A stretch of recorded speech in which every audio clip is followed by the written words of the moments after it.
The following program, The Russ Belville Show, is intended for responsible adults only. We advocate to the repeal of marijuana prohibition for adults. We discuss the science, culture, and controversy about America's marijuana laws. We do not advocate any illegal activity and encourage all listeners to learn their state and federal marijuana laws. Opinions and claims made by guests and advertisers on The Russ Belville Show are their own, and The Russ Belville Show cannot be held legally responsible for their validity or reliability. Viewer discretion is advised. You take a seed, you plant it, you grow it, you dry it, you roll it, you smoke it. You take a seed, you plant it, you grow it, you dry it, you roll it, you smoke it, and it goes down smooth. Hey! Spanning the continent to bring you the truth about cannabis and marijuana law reform. I smoke pot and I like it a lot. From the promise of legalization. And I think that we need to rethink and decriminalize our marijuana laws. To the agony of prohibition.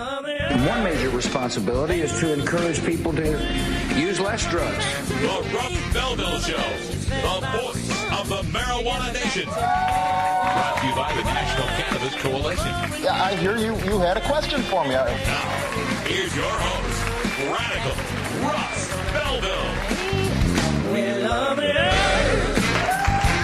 All right, welcome back, everybody. It is Tuesday, July 17th, 2012, and it's got to be 420 somewhere in the world. Thanks for joining us here on National Cannabis Radio for the next 2 hours of the most intelligent and informative discussions on marijuana and drug law reform anywhere on the internet. Thanks for being here. We're always available at ncr420.com on your computer, tablet, or smartphone. Let's get to the fun today. We've got our regular studio crew here joining us. Over here in the engineer's deck, we've got Ganja John hanging out. Russ, don't say we're intelligent. I'll keep it nice and retarded for these people. Ganja John's here to balance out the curve. Yeah, I'm getting it stupid, baby. Also over here at our co-host deck, we've got Wiz Kaliko hanging out. Hi, Kaliko. Aloha. How are you today, sir? Oh, I'm excited. I'm looking forward to the guests we've got coming over. I got to give major kudos to our producer here, Wiz Kaliko, for landing a big fish on Monday's show. You break the news. Yeah, we're very excited to have presidential candidate Jill Stein, of course, from the Green Party on next Monday at 3:30. Yeah, it's going to be awesome. And that's actually going to be the day before President Barack Obama comes here to Portland, and we're planning a big protest there between NCC and NCR. So we're looking forward to that next week. It's going to be very fun. I'm excited. Yeah, and we also will have Steve D'Angelo on the show on Friday. Obviously, Harborside has been in the news lately with U.S. Attorney Melinda Hagg, so he'll be on to talk about that on Friday. We're stoked on it. All right, so looking forward to that. Friday, Steve D'Angelo. On Monday, we've got Green Party presidential candidate Dr. Jill Stein. Thursday, Peter Christ from LEAP is going to join us for Cops Say Legalize Drugs. And tomorrow, of course, we get Dr. Mitch Earlywine in our Cannabis Q&A segment. Also, let's not forget, sitting in our virtual studio in beautiful Grass Story, Oregon, is our news director, Cannabis Carrie. Hi, Carrie. Hello. Happy Tuesday. Happy Tuesday to you. Nice to have you here. What do we have in our headlines today? We've got a couple headlines today. We're going to talk about the fate of that medical marijuana initiative in Arkansas. We're also going to talk about an Evanston councilwoman from Wyoming that's gotten into a little trouble. She was in court today. We're also going to talk about that interesting case in Ohio about a drug king that was arrested. And if we can get to it, we're also going to answer to Gil Kurlikowski, who had an answer for those petitioners about PTSD. All right, we will get to that. Also coming up on the show today, we've got our daily Toker Tunes. It's Electric Tuesday, and I found some great funky kind of remix music, great dance music from CI, S-E-E-I, CI, with the Soul Hitman, the Funk Hunters remix is coming up at 20 after for you to get your groove on. And then for half past today, we are going to do an extended activist agenda. You know, last week I was in Ohio for the first time, southern Ohio, near the West Virginia border at the Wisteria Campground at an event called Starwood 32 by the Association for Consciousness Exploration. And I delivered 3 presentations there. We're going to bring you video from one of them, just part of my presentation station, and I'm not sure which one it is. I think it's the history of marijuana in America, and we'll cover a lot of the colonial history of hemp and marijuana in America. So that's coming up at 1:30. Stick around for that. You can always find us on Twitter, at Radical Russ is me, at Wiz Kaliko is Kaliko, at Ganja John, at Cannabis Carry. We're all over the Twitter. Also, follow our show Twitter at RB Show 420, and NCR 420, of course, is National Cannabis Radio. We're also all over Facebook, same addresses. Just check it out, facebook.com, and make sure you like us because we really need your approval. We crave it. We're right back after this. Stick around. It's the Russ Belville Show.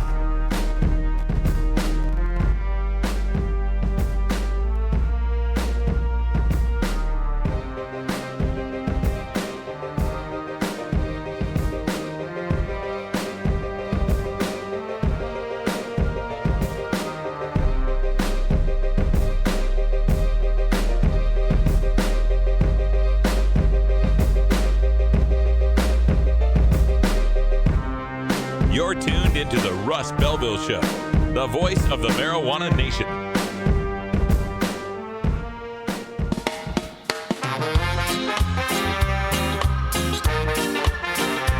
Support the Russ Belville Show. Text the word Russ to 420-420 and connect with the National Cannabis Coalition.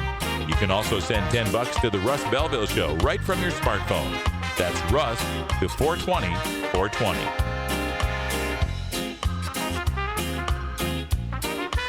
You're listening to Radical Russ on the Russ Belville Show.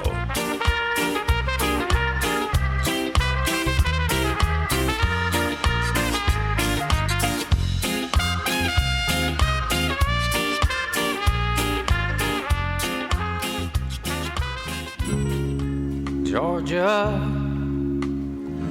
Hi, this is Willie Nelson, and I need your help. Alcohol prohibition didn't work in the 20s, and marijuana prohibition isn't working today. It's time we stop arresting law-abiding citizens because they prefer marijuana over alcohol.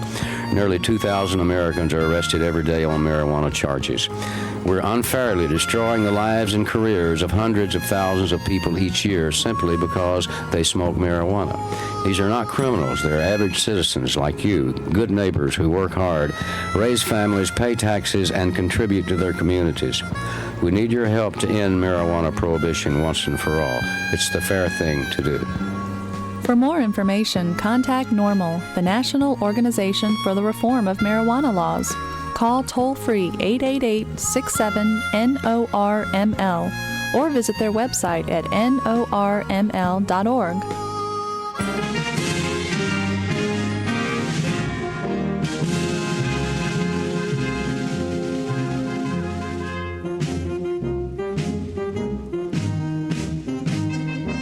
Help us legalize it.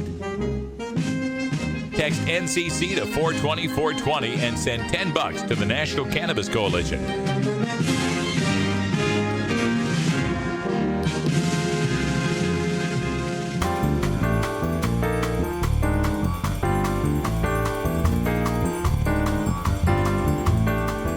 Medical marijuana, industrial hemp, ganja sacrament, consumer cannabis.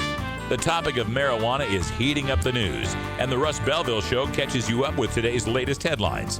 Now, here's our senior news editor, Cannabis Carey, with the Daily Cannabis Chronicle. Teenager in Ohio has been moonlighting as a multi-million-dollar drug ringleader, according to authorities. The 17-year-old male turned himself in this morning to Warren County, Ohio officials. We do not know his name because the young man has just recently turned 17, and his alleged crime occurred when he was 16 years old and just a minor, so he will be charged in juvenile court. The entrepreneur teen is accused of selling high-grade marijuana to his classmates to the tune of about $20,000 a month.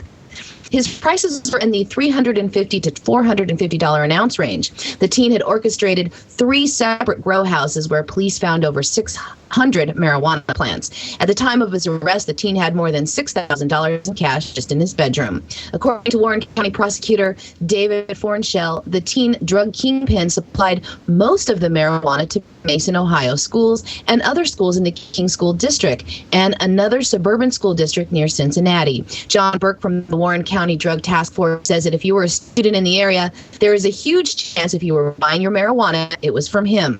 The teenager is described as a typical boy boy next door kid who loves to skateboard. They estimate that he had been operating the large drug organization since at least he was 15 years old. 6 separate adults also associated with the growing operations have been charged for helping grow and distribute the marijuana in connection to this case.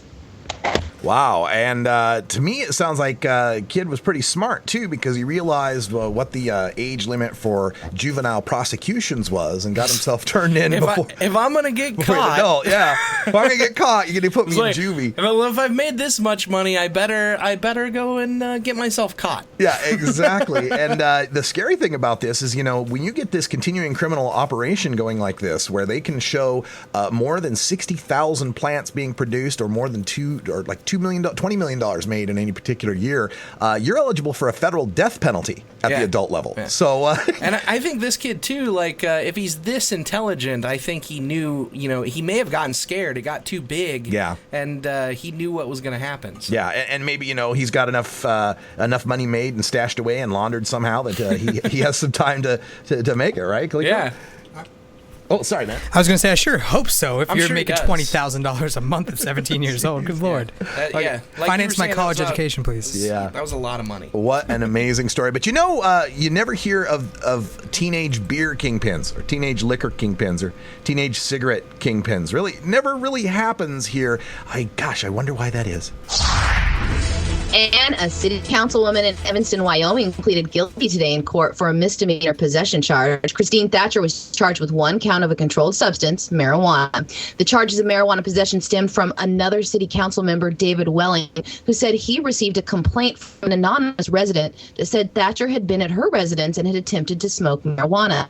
The unnamed woman said that on May 31st, after some drinks, the woman asked Thatcher if she would like another drink, to which Thatcher allegedly replied, quote, "No, but I do want to get a buzz before leaving," then pulled out a small coin purse containing marijuana. The woman responded by asking Thatcher to please not smoke in her home, and when the councilwoman offered to go smoke outside, the woman told her she wasn't allowed to do that either because the neighbors have small children. The councilman who heard this story turned to a special investigator who interviewed Thatcher at her business. She told the criminal investigator that the woman's story was true. She also told him that she didn't believe smoking marijuana was a problem and that it should be legalized. She agreed to turn over any marijuana in her possession, and the agent and Thatcher went to her home where she gave him that coin purse that contained 2.1 grams of marijuana. As the agent searched her home, they found an additional jar that had 8.8 grams. Thatcher was arrested. She agreed to that plea deal today in court, and her sentence will be 360 days in jail, all suspended, but 1 year of probation with the stipulation she consumed no alcohol or controlled substances. She had to pay $150 to a crime victims fund, $40 in court costs, and she has to submit to a controlled substance evaluation and be subjected to random alcohol and drug testing. The judge acknowledged to the court that he was keenly aware of her city council position and the amount of controversy her arrest has had in the community. Uneeda County Circuit Court Judge Michael Greer asked her to clarify her comments that she made to the agent that morning that marijuana should be legalized, to which she answered, quote, "When I made those comments to the police, I was in a state of shock at being betrayed by a friend, a person I considered a friend for 10 or 12 years. Greer replied that perhaps that friend was just trying to do her a favor. Thatcher then told the court that she would never use marijuana again. "I have stopped using marijuana and I won't use it again," she told the court. Although prompted by many in the community, Thatcher says she will not step down for her city council post. Wow, this story is lame on a lot of levels. First of all, you got a friend that you've known for over a decade. You feel comfortable being at their house, hanging out, you're drinking, and then you want to smoke a joint, right? I can see where if your friend is like a little, no, I'm not cool with that. Don't want you smoking in my home. Really don't want you smoking outside because I don't want the neighbors to know that, I got someone that's smoking pot here. Don't want any extra attention. But that's where that ends. That's where that ends. Come on, narking them off, snitching them out there like to the authorities there. Like, and this judge to say that she's doing her a favor, trying to help her out. Like her cannabis use is, oh my God, she's on the fast track to hell by smoking a little weed out of the coin purse after drinking all day. This is that double standard that just pisses me off so much about marijuana prohibition. To be looked down upon by alcohol drinkers, by wine drinkers who are having their little social occasion, their little enjoyment of an an intoxication, a little bit of a buzz with friends. But when we want to pull something out that's safer for us, something that's far better for us, we get vilified for it. And now she has to, she's got the risk to her career, the risk to her position as on the city council. She's got to deal with all this problem in the community. It's probably, people are going to talk about this for years and years as if she's done something horrible. And then to be so frightened by this, to be so cowed by this, that she rejects what she had said earlier about marijuana should be legalized and, oh gosh, I'll never smoke pot again. Oh, it's so terrible. And it's hard to tell whether or not she's saying that to survive, like so many of us have to, where we have to, say things we really don't mean just so the political correctness doesn't, take us down. But you don't know. You don't know if she's serious about that. You don't know if she's just saying that to save her own hide. There's just so many ways this is wrong, and I can't wait until we pass marijuana legalization. We roll this across the country, and our children and grandchildren can look back at stories like this as the silliness that they are, as the absurdity and the tragedy that they are, and wonder how their ancestors ever supported something as much an abomination as prohibition is. The group Arkansas for Compassion Care has submitted over 65,000 signatures to try to put a medical marijuana law on the books. But like many other efforts, their validity rates on the signatures is shockingly low. Out of those 65,000 signatures turned in, only 36,495 were valid. That group needs 65,507 to qualify for a place on the ballot. They originally had just until July 6th to turn in the needed signatures, but the Secretary of State's office announced that he'll give them another 30 days to make up for all those invalid signatures. They will need an additional 26,012 verified signatures from Ohio voters by August 13th. The proposal seeks to set up a medical marijuana system in Arkansas that will allow nonprofit dispensaries and limited cultivation by patients and their caregivers if they live more than 5 miles from a dispensary. You would need a doctor's recommendation to use medical marijuana and register with the state. Melissa Folt, the spokesperson for the group Arkansas for Compassionate Care, says that the volunteers are working across the state to meet that deadline. They're collecting signatures every day until the deadline, with a major petition event planned on July 28th in several coordinating locations across the state. The group website also lists several places that registered voters can go into to sign the petition. For more information, please visit their website, arcompassion.org, and I might suggest they get Paul Stanford to help them out. Yeah, no kidding. As far as getting something on the ballot with spending the littlest amount of money and having just volunteer effort, yeah, Paul would be the guy he's got the blueprint, apparently. We got it on the ballot here. They can do it in Arkansas. And it's just, these people trying to get things on the ballot, there's so much that they have to go through, so many little tricks and hurdles and loopholes of the law they have to deal with. In some places, they have to get a certain percentage of signatures from every county in the state so that they don't just concentrate on a big city to get all of their petition gathering. In places like, I think it's in Ohio, where their signatures don't expire, they can collect and collect and collect until they finally get it on the ballot some year down the road. In other places like Oregon, you have to start over every election cycle, getting a new amount of signatures. The amount of signatures can change based on how many people turned out to vote for governor or vote for president or something like that. There's just so much intricacy to this that, we really got to thank and appreciate the people of Arkansas Compassion, arcompassion.org, for doing this hard work and fighting for liberty for the rest of it. It's not easy. It can be very complex, and there's so many hurdles to clear. It can really get you down. Keep up the good fight. You can pass legalization of medical marijuana in the South. I know it's possible. Activists who would like to see veteran PTSD sufferers have access to medical marijuana got a firm snub from the White House this month. A petition on the White House website had been met with a sound rejection from the head of the Office of National Drug Control Policy, Gil Kurlikowski. Kurlikowski was answering the petition that asked the White House to, quote, allow United States disabled military veterans access to medical marijuana to treat their PTSD. The White House website was created during the current administration to give the American people an additional avenue to the government. They allow people to post petitions and ask the government for action, and when the petitions have at least 25,000 signatures, they respond to them. Now, the petition asking to allow veterans access to medical marijuana fell far short of that mark. It only had 8,258 signatures, but garnered the response anyway. Former Air Force Sergeant Mike Kravitz, who is the executive director for Veterans for Medical Cannabis Access, launched a petition last year because he feels that veterans risk losing their medical coverage if they choose to use cannabis. Last October, after he launched the petition, he told the Military Times that for many vets, cannabis not only treats PTSD, but it's a lifesaver. Kurlikowski answered the petition saying that marijuana marijuana is not a benign drug, says that it does not meet the standards for effective or safe medicine, and he also told the petitioner that the White House administration maintains that marijuana use is associated with cognitive impairment, respiratory illnesses, and addiction, saying, quote, "We know from an array of treatment admission information and federal data that marijuana use is a significant source for voluntary drug treatment admissions and visits to emergency rooms."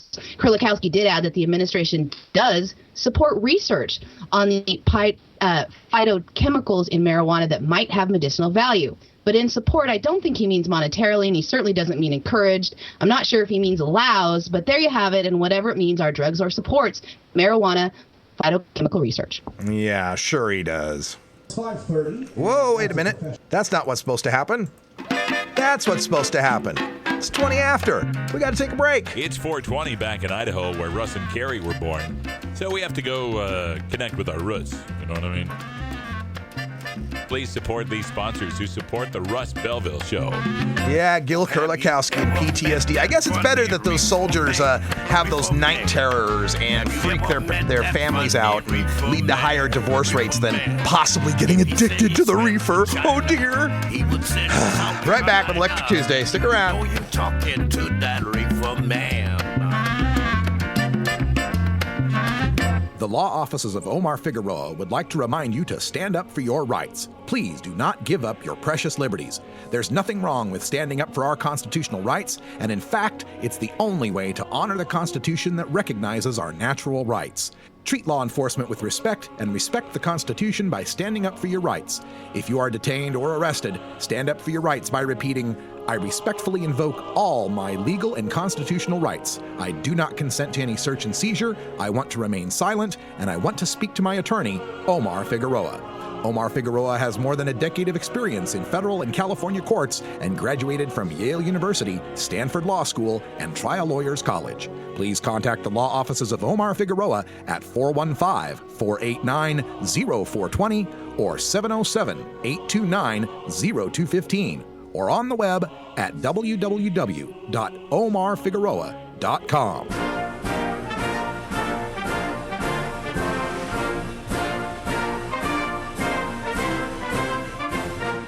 5 of the last 7 major party candidates to run for president, 3 of the last 7 vice presidential candidates, and the last 3 presidents have all smoked pot.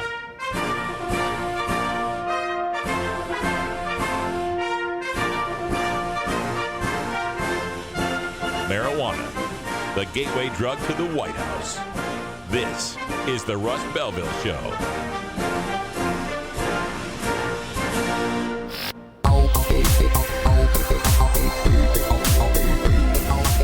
Everyone knows music and marijuana go together, so let's wind up our 20 after break with the Russ Belville Show's Daily Toker Tunes, the best in pod-safe 420 music from around the web.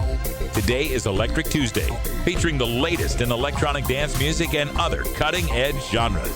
You can get downloads and more information about all our Daily Toker Tunes by visiting music.radicalruss.com. Now, sit back and enjoy your Daily Toker Tune. All right, we're going out to the IOTA promo net once again for some of that great unreleased, unsigned music that they allow us to promote. This is from their dance music collection, a group called CI, SEE-I, called CI Remixed is the album. And the song we're going to play for you today is called Soul Hitman. So check this one out.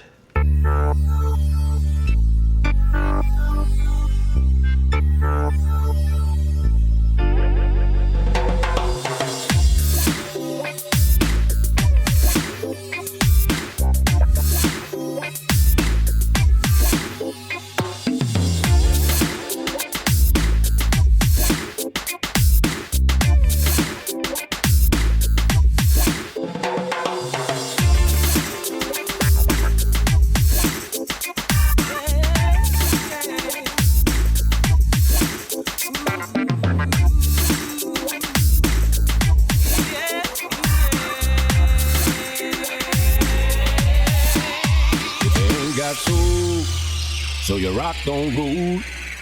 If you ain't got soul, so your rock don't roll. If you ain't got soul, so your rock don't roll. If you ain't got soul, so your rock don't roll.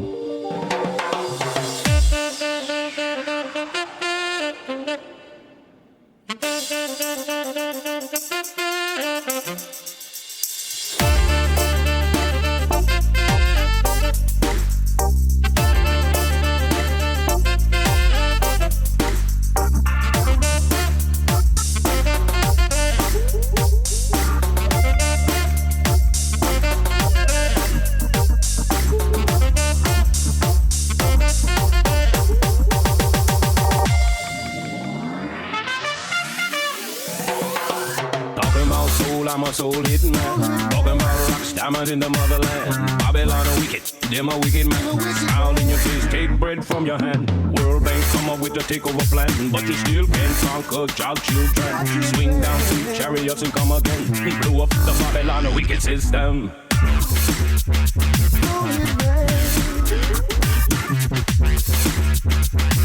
We blew up the Babylon a wicked system.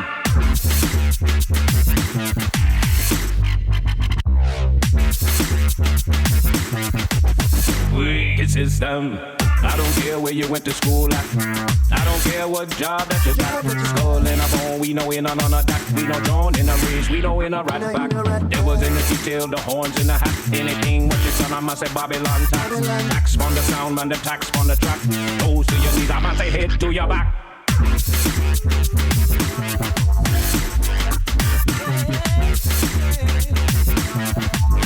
Man, say head to your back.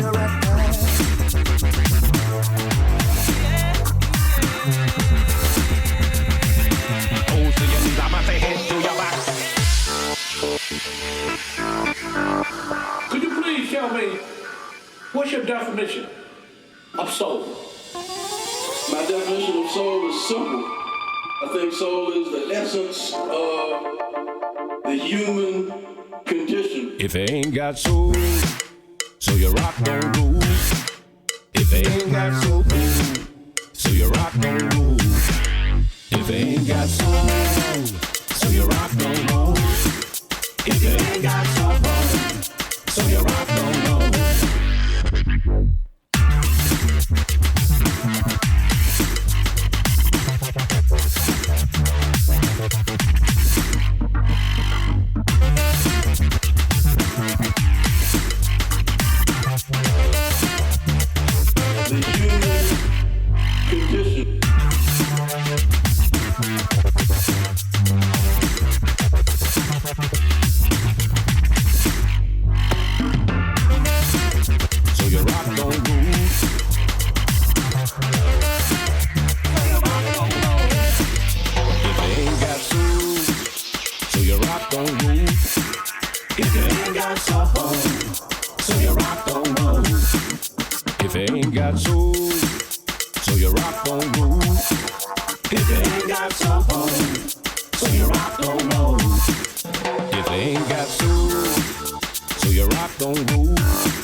Come back. We're going to have some coverage from the Starwood 32 Festival in Ohio. Listening to the Russ Belville Show. Stick around. We'll be right back after these messages.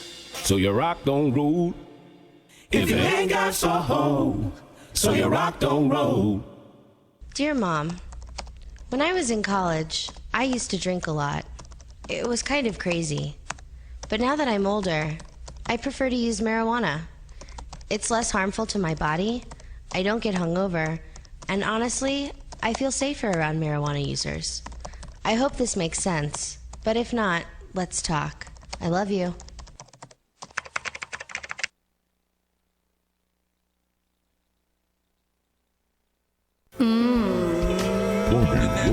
I like it like that. Well, I don't know what you came to do, but what we came to keep the funk alive. That's right, baby. We're keeping the funk alive right here at Big Daddy Fink's Funky Roller Ring. National Cannabis Radio's home of soul, funk, and disco. So join me, Big Daddy, every Tuesday night at 11 Eastern, 8 Pacific at the Funky Roller Ring, where every night is Saturday night.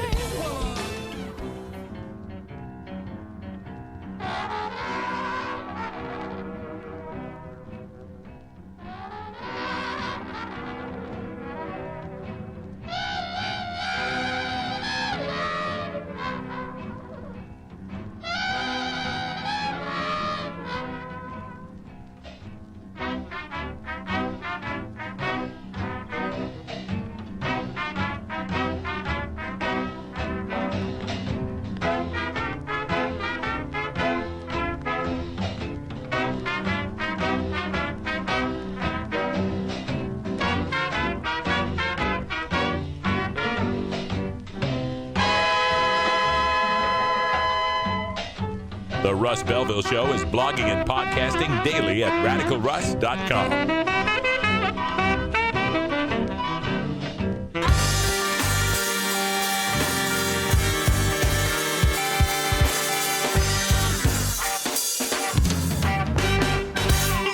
Activism begins with ACT. The Russ Belville Show features the stories of hardworking grassroots activists working for an end to prohibition in today's activist agenda. All right, we take you to my last week's trip to Starwood in Ohio. 30, and as a professional pothead, it behooves me to get things started on time, lest people give me any sort of negative stereotypes about our tendency to be on time. So, let me start. My name is Russ Belville, and I am the host of the Russ Belville Show, which is a weekday talk radio show on the internet on National Cannabis Radio. The cards are right there at the front of the stage if you want to know more about the station and how to get it. It's ncr420.com. But basically, for the past 5 years, it's been my job to think about, talk about, write about, research, and smoke marijuana. Okay, the smoke part's just my own personal choice. But the rest of it's true. It is my job. I'm literally a professional pothead. I analyze drug policy statistics. I interview people, doctors, lawyers, researchers on marijuana policies. So I may be one of the best informed people on marijuana on the planet. Who knows? But we'll test that. I've already done a couple of presentations here today. And first I want to thank Starwood for having me out here. This is my first time, not at Starwood. This is my first time in the state of Ohio. So thank you, Ohio. It's been very nice. I brought you some Portland weather. I hope you like it. I'm from Portland, Oregon, and in Portland, Oregon, I'm a medical marijuana card holder, which gives me the legal capability to carry 24 plants and 24 ounces. I can have 24 ounces of medical cannabis on me at any time. That's a pound and a half if you're more familiar with metric. So the purpose of today's talk, I've already done a couple talks. My first talk was on the Constitution and marijuana and how the war on drugs affects just about all of our constitutional rights. I did a speech earlier today on the drug war debate and some of the topics that are in the news now and how people are talking about the drug war itself. This last presentation I have for you is on the history of cannabis and hemp and marijuana in America. And really, you know how we think of the bald eagle as our national symbol? If we were to have a national plant, it would be cannabis. The very fiber of this country, the very heritage of our nation is built upon cannabis hemp, and without it, this country would never have survived. So what we'll do here in this talk, I'm going to take you all the way back to the very first European settlers that came to this land and how cannabis hemp was involved in that part of their history and culture, how it evolved through the 1700s and we got to the Revolutionary War.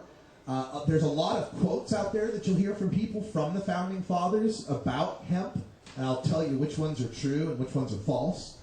We'll move into the 1800s and the move westward, the Oregon Trail, and how hemp was vital in that. And then we'll get into the 1900s, Industrial Revolution, and the beginnings of the prohibition of cannabis, how it came about, why it persists to this day, and most currently, what's happening right now in changing these prohibitionary laws. So thank you for being here, and we'll just get started. And by the way, if you miss anything, I'm recording these for my show at radicalruss.com. So you can always look up later at radicalruss.com if you have more questions. All right, so to begin, we're going to take you all the way back, like I said, to the founding or the beginning of the settling of this nation by at least English settlers. Of course, the Vikings came over here in the 1000s or so, so I'm not going to go that far back. But the first permanent settlement on the American continent by the white European settlers was the Jamestown colony in 1609. 1609, very first permanent settlement. Of course, they had a very tough time in that first settlement. Half their people died in the first couple of years. They were nowhere near prepared for the elements that they would face in the cold New England climate. And of course, there are many stories of how the natives there, the native populations, helped them out through those times. And part of this is that the first wave of colonists that came over were at a severe lack for fuel. The two types of oil that were used to fuel lamps and lanterns at that time were whale oil and hemp seed oil. And whaling is very difficult and time intensive, and you have to have a lot of material to be able to pull that off. So these colonists came over with a limited supply of this whale oil, and 2 years in had pretty much run their supplies out. So part of what brought cannabis hemp to this continent was in 1611, the Jamestown colony was first, they planted their first rows of hemp, primarily as a seed oil crop, to be able to provide oil for the lanterns and to, basically light what they were doing. But also the benefits of planting hemp on the colonies were more than just seed oil. Anyone who's studied the hemp plant will know that it is not only just an oil plant, but also a very vital food crop and a very vital fiber crop. One of the things about hemp is that it is the strongest plant fiber we have, the strongest natural plant fiber we have. And part of how they determine the strength on these plant fibers has to do with the length of them.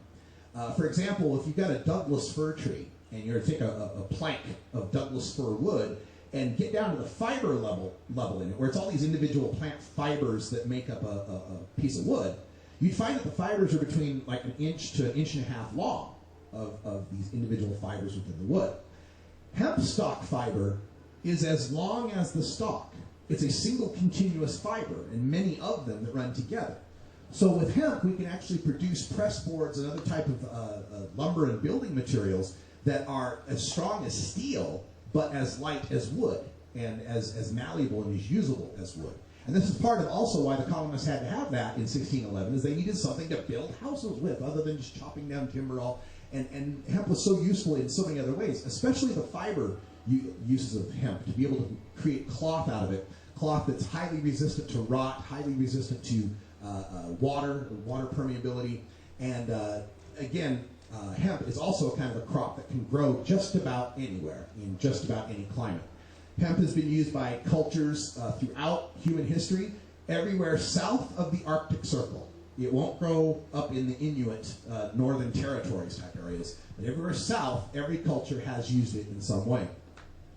So when our drug warrior friends like to say, well, there's this culture around alcohol that's been around with us forever, but we don't have a culture around marijuana, I always say, well, our culture around marijuana goes to 1611. That's, 401 years. How much more culture do you need? It's our heritage. Our very country was founded on this. So as the 1600s evolve and we get more colonies being developed and formed in the East Coast, hemp becomes a trading commodity. It becomes a commodity that is traded not only amongst the colonists themselves, but also with the Native Americans that they were working with at the time. Hemp actually becomes a form of currency. In the American colonies, as we start getting into the 1700s, it became mandated in some colonies, Virginia was one of them, where it was mandated that they had to grow hemp. There wasn't enough of it, and they were mandating that the colonists grow more hemp. And this became a way of paying taxes. You could pay your colonial taxes with bounty of hemp crops. So in our early foundings, before we were actually a nation, while we were still colonies, hemp was so vital to this nation. It was woven into the very fabric of everything we did. It was our taxation, it was our money, it was our food, it was our fiber, it was our fuel source. The one thing they didn't really use a lot of it for back then, though, was the medicinal aspect. It actually wasn't very well known as a medicinal crop. And part of the reason for that is industrial hemp and medical marijuana or cannabis that you'd smoke recreationally, while they are the same species of plant, they are developed in very different ways. Kind of like a Great Dane and a Chihuahua are the same species. They're still dogs, but they're incredibly different because of long years of breeding, long ways that we've selected certain characteristics. When we've bred hemp, we have selected it for its characteristics of being tall and reedy and strong, and as such, we've bred out the THC, the tetrahydrocannabinol, which is the psychoactive part of pot. When people talk about getting high on pot, it's the THC they're mostly referring to. So these hemp plants that were growing in the colonies, it wasn't something that you'd pick a bud off of and put in a pipe and smoke. It'd just give you a headache. It wasn't engineered that way. It wasn't that type of cannabis. The type of cannabis that people knew of as a smoking or a psychoactive material was hashish. This is where they would take hemp plants and get the concentrated THCs and oils from them to produce a more smokable form of marijuana. So back in the colonial days, smoking pot wasn't a thing. You wouldn't take a bud and smoke it. You might take many hemp plants and reduce them to hash and smoke that. But that was a luxury that wasn't really available in the colonial times. Now, as we get into the 1700s, we start to get into where the colonies have been founded, and there's the early rumblings of revolution. The early colonists are starting to talk about taxation without representation, and all the things that the crown was doing to the colonies to usurp their independence and so forth. And so the early colonists, 1740 through about 1770, the beginning of the Declaration of Independence, hemp was part of. There was a company at the time called the British East Indies Trading Company, and we all know them from the Boston Tea Party. They were the one that's who we were rebelling against, was the British East Indies Corporation. A lot of what's not known about American colonial history is, like these days we talk about the corporations, the man, the corporations. It was as much a problem then as it is now. The British East Indies Corporation was more of a thumb on the colonists than was Britain itself. It was more a corporate thing. It was more the corporations wanting to get their taxes out of these colonies. And like corporations are what to do, pillage the land, use the people, make profit, right? So a lot of that 1740s to 1770s revolutionary spirit had to do with a revolution against a corporate power. And one of the things that the British East Indies Corporation did not like was the colonial growing of hemp.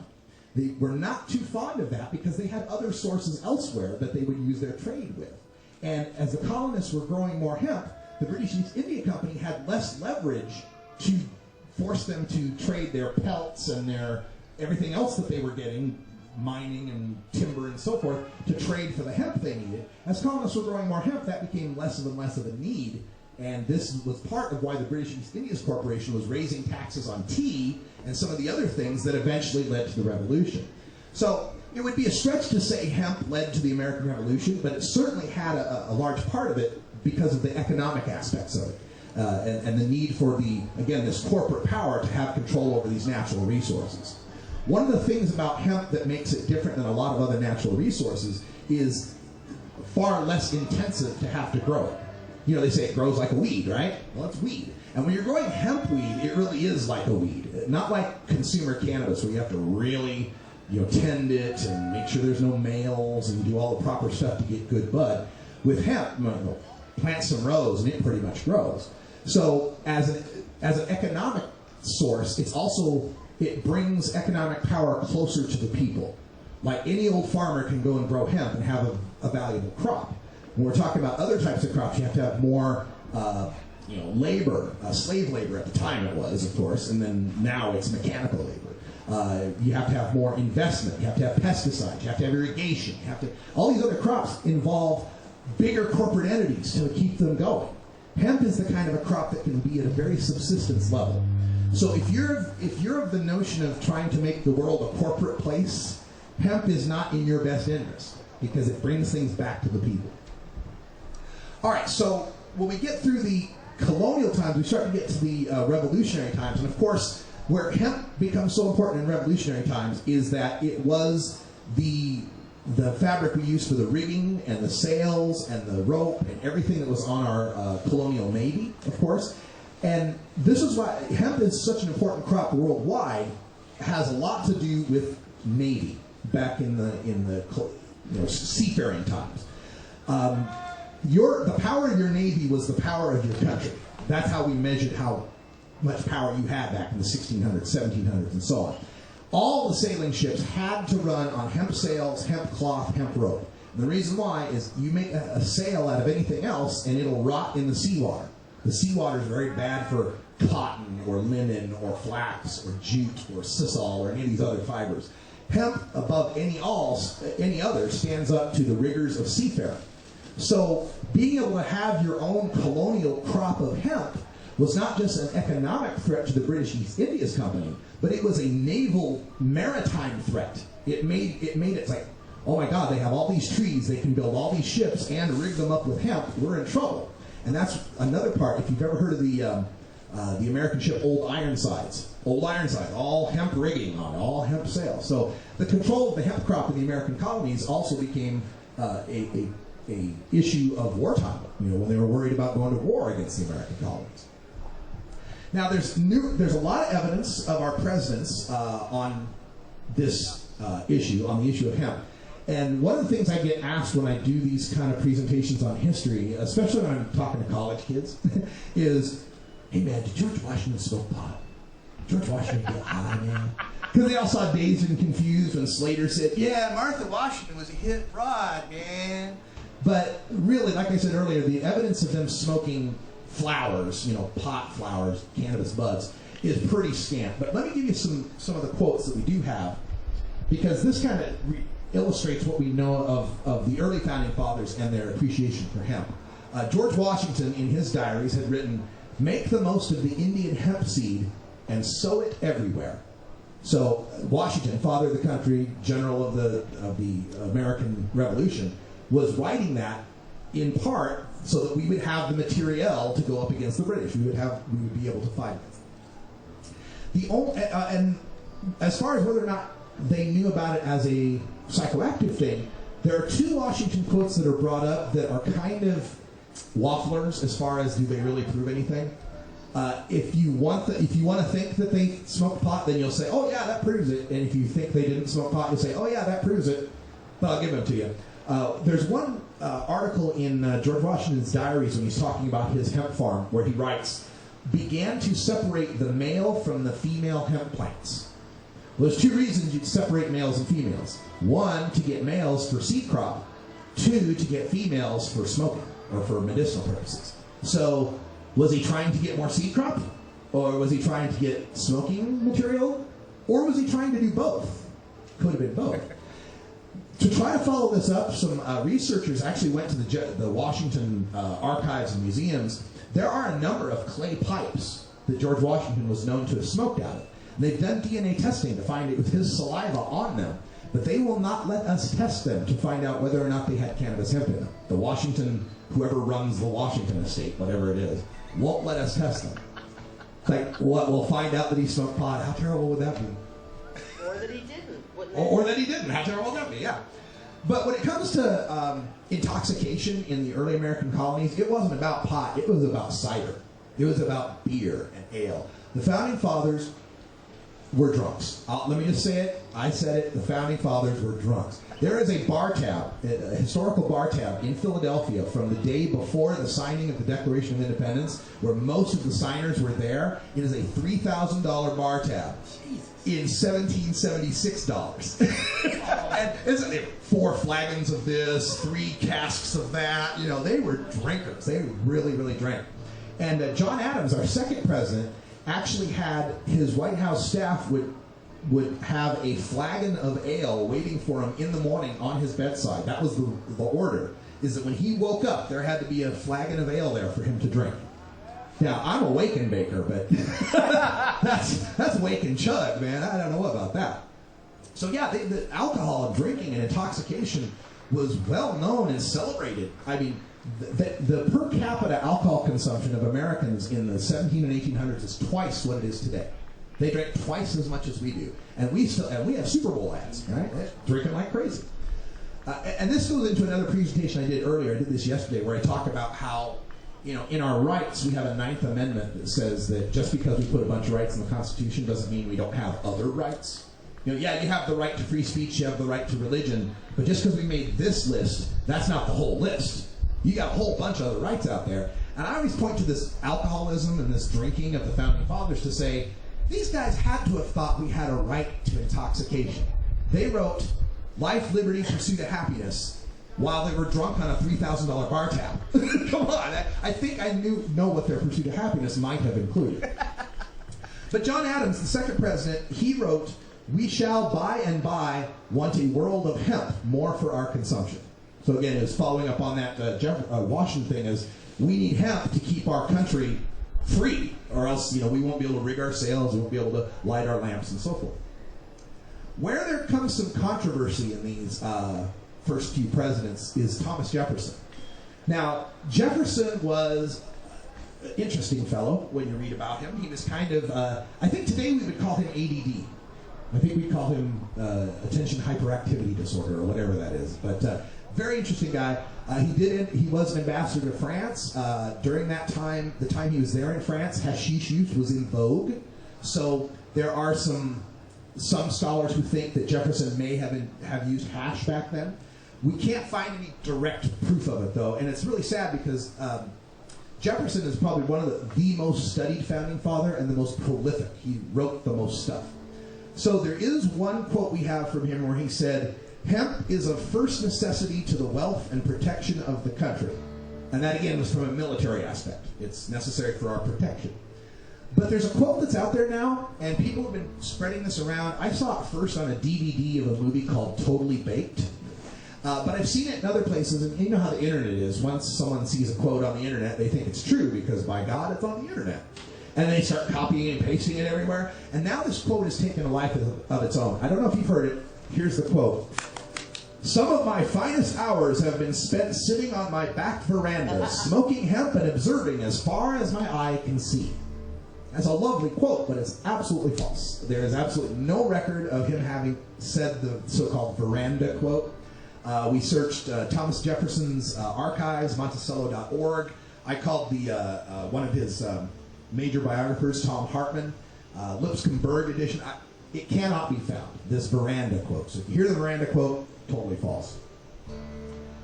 Now, moving into some of the other founding fathers, though, the next 4 or 5 presidents give us really good evidence that they were using marijuana as a psychoactive ingredient. They were using it to change or alter their perceptions.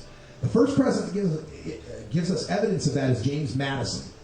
James Madison claimed that hemp gave him insight on starting the democratic nation.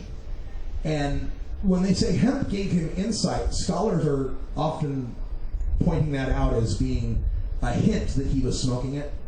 Because hemp giving you insight, hemp as a crop doesn't give you much insight. As a plant or as a sail or as a rope, doesn't give you a whole lot of insight. Insight would be something, when you're changing your mind.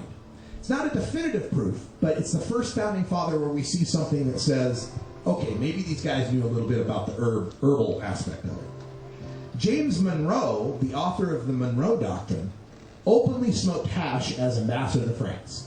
5th president, James Monroe, is the first president I can say, without a doubt, guaranteed, smoked pot.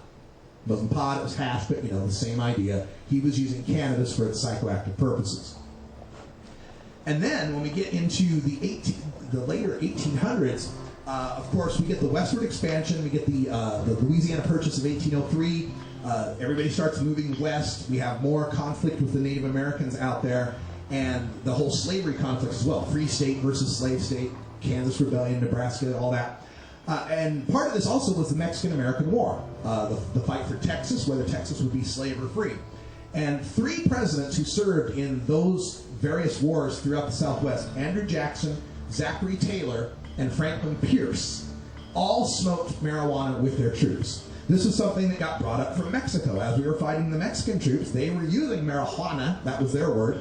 Marijuana, by the way, interesting note, isn't really a Spanish word. It's kind of one of those coined words, and it has to do with the meaning of very nice is kind of what the 2 words mean when they're put together. But anyway, that's what the Mexicans called it at the time. It's marijuana, and then Taylor, Pierce, and Jackson, all known to have smoked it with his troops. Cannabis use in the Mexican-American War by American soldiers was twice as popular as cannabis use by American soldiers in the Vietnam War. And we think Vietnam, we think, okay, that's the war where they were smoking pot. You ever seen that one shot where they have the soldiers in Vietnam using the shotgun? The little shotgun blow? So that's the image I always think of Vietnam is they have an unloaded shotgun, and the one soldier smokes, and he blows through the shotgun, and the guy on the other end sucks the smoke out the end of the shotgun. But twice as popular in the Mexican-American War, cannabis smoking with our troops, as it was in Vietnam. Franklin Pierce, when he wrote back to his family, wrote that it was the only good thing about the war. Smoking marijuana, only good thing about the war. Now, as far as hemp continued throughout the 1800s, hemp was really more of a crop that was of issue in the North. The South, of course, is all around cotton and the whole abysmal slavery that was around getting that cotton produced. Hemp in the North was also a crop that required a lot of attention at the time. The hardest part of harvesting hemp was the threshing of it. You had to be beat over these wooden kind of paddocks. You have to beat it to try to soften the fibers so they could rend them from one to the other. This was also very labor intensive, and so with the South using all of its ill-gotten slave labor to produce cotton, and the North was having to pay subsistence farmers basically to produce the hemp, it made it so that hemp couldn't really compete with cotton. Now, all other things being equal, if we had to pay people to pick cotton, then hemp would have kicked its butt, right? But the dynamic of slavery being involved in this artificially made cotton much cheaper than it really is to produce. And that's why we're stuck, that's why I got cotton jeans on right now. That's why you got cotton jeans on right now. Partially is because at the time where hemp could have really taken off in this country, it was handicapped by cotton being so subsidized in its labor production. So it's as if I needed another reason to hate slavery as it was. There is another reason, as it retarded the growth of the natural American hemp heritage that would have continued had we not been a slave-based society. Now, speaking of slave-based society, that takes us to the Civil War. And we get to the Civil War, we've got the North and the South fighting, and Abraham Lincoln, of course, President of the United States at the time. And this leads us to where we get two more quotes about Prohibition, and I see these all the time, and they're both false. Lincoln does not have a single attributable, accurate quote about Prohibition. But here's the two that everyone always says. First one is, "Two of my favorite things are sitting on my front porch, smoking a sweet pipe of hemp and playing my Hohner harmonica." Now the problem with that is that's attributed to a letter that was written in 1855. Hohner, the German company, did not make harmonicas until 1857. And they didn't export them to America until 1868, 4 years after Lincoln was shot at the Ford Theater.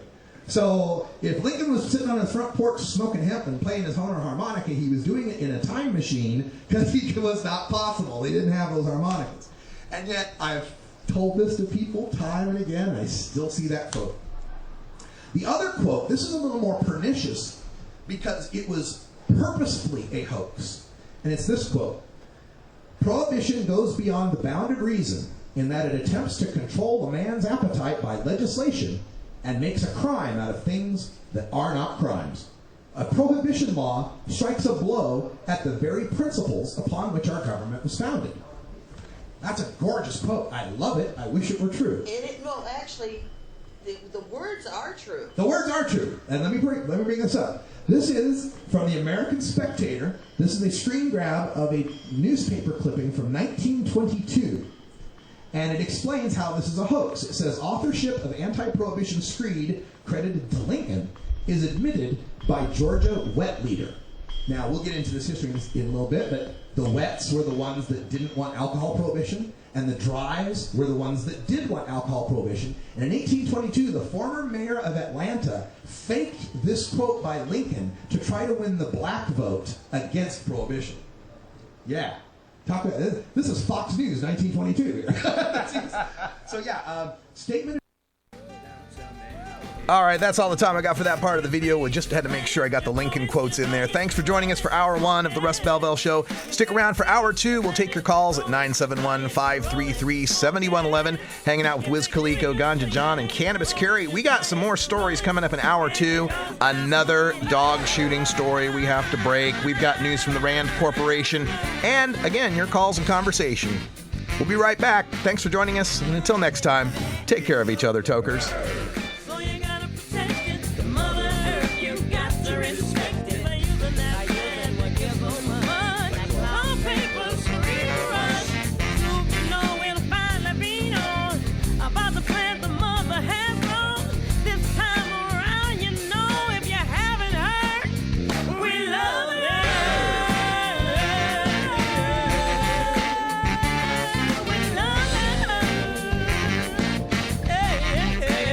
This is the Russ Belville Show.